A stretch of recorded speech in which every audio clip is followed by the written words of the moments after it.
Walibi Rhône-Alpes is the third and smallest Walibi park operated by Compagnie des Alpes. It is located in Les Avenières, which is located about an hour away from Lyon. It opened in 1979 under the name Avenirland. We visited Walibi Rhône-Alpes as the second park on our trip. We visited the park during a late night opening, which meant that we also got the opportunity to see the park in the dark, and we got to see an amazing fireworks spectacle.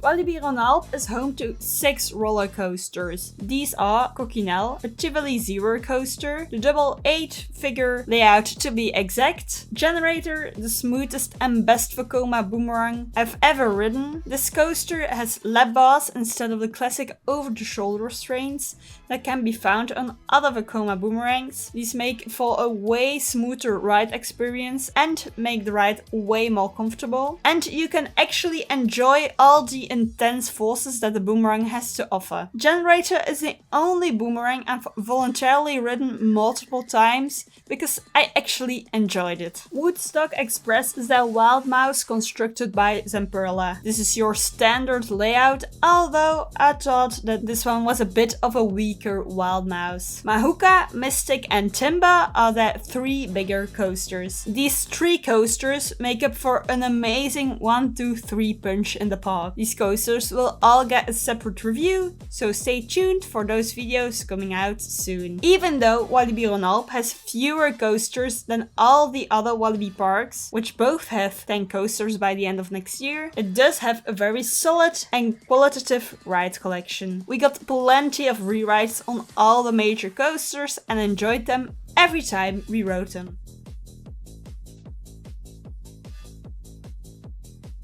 Walibi Rhône-Alpes is truly located in the middle of nowhere. We got to the park by car and we had difficulties finding it. Although that could be more contributed to the fact that Google Maps was doing Google Maps things and led us to the back of the park, so we had to drive around it again. When you arrive at the park, you will be greeted by Mystic, which is located next to the road leading up to the park. The parking is also free, which was again a pleasant surprise. The first thing you will notice when you are past the security checkpoint is a spacious entry plaza located in front of the ticket booths. On this plaza you can find a big W. This makes for a great photo opportunity before entering the park. Once you have entered the park, you will walk through the gift shop and you will end up on a small plaza afterwards. Walibi Rhône-Alpes is divided into 3 themed areas. Explore Adventure, which is a massive Wild West themed area, Exotic Island, which has the same theme as its counterpart in Walibi Belgium, and lastly you have Festival City, which is themed to New Orleans. Each of these themed areas has one of the bigger coasters that anchors it. The first thing that you will have to do when entering the park is choose where you go. We decided to go left, where you can find Explore Adventure. Explore Adventure is themed to the Wild West. This area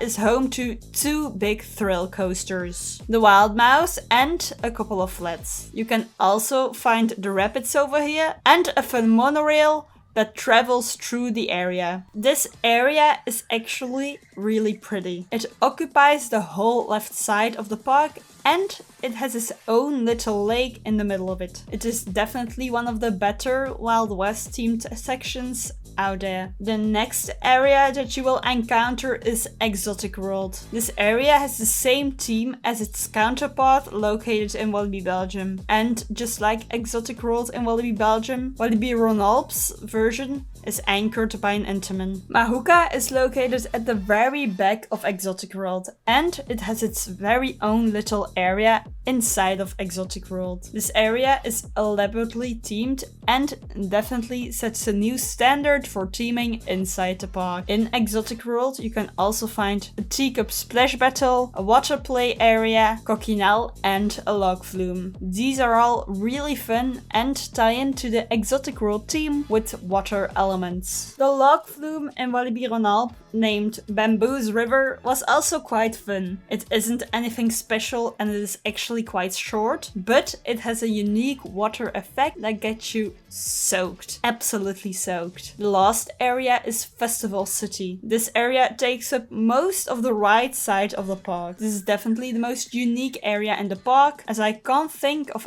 any other European park that has a New Orleans themed area. The biggest ride in Festival City is Mystic. This fun Gerstlauer Infinity Coaster has its own little section that is voodoo themed. In Festival City you can also find two bigger flat rides. These are the S&S Drop Tower Le Totem and the cleverly themed Zamperla Nebulas Airboat. These are quite standard but still a lot of fun. The area is also home to another plethora of little flat rides.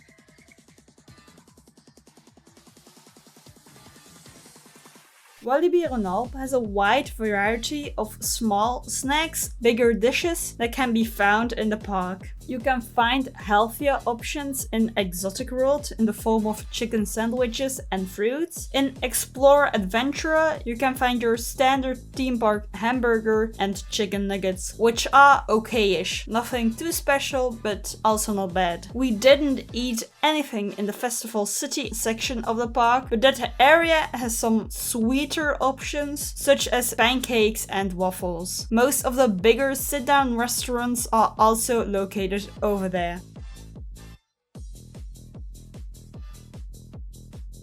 I had a blast visiting Walibi Rhône-Alpes, despite its reputation as the smaller Walibi park, even though it's still pretty big. Walibi Rhône-Alpes is still worth visiting a full day. We visited the park on a late night opening, which meant that the park was open until 10 p.m. and we could easily amuse ourselves during our entire visit in the park. I recommend coming early though, as the park can get pretty crowded, especially during special events such as their late night openings. I also recommend doing the smallest coasters and generator first, as these have the worst capacity and tend to get some longer lines. The staff in Walibi Rhône-Alpes was also really friendly. Most of them spoke English, which was a nice surprise. My French isn't that bad, but it's still easier when the staff speaks English. Once some of the operators noticed that we were coaster enthusiasts, they even gave us some great tips, which is always fun. I would also recommend visiting the park during a special event, when they have a fireworks spectacle. The fireworks show was amazing and also quite lengthy. We got the amazing opportunity to see the very first arrow being lit up from the SNS Drop Tower Le Totem. Walibi Rhône-Alpes was a positive surprise. The park is beautiful and it has some great coasters. Mahuka, Mystic and Timbers are all worth the visit. The theming throughout the park is well executed and quite immersive even. I would love to come back one day and discover all new additions to the park that they would have built in that time. Have you visited the park yet?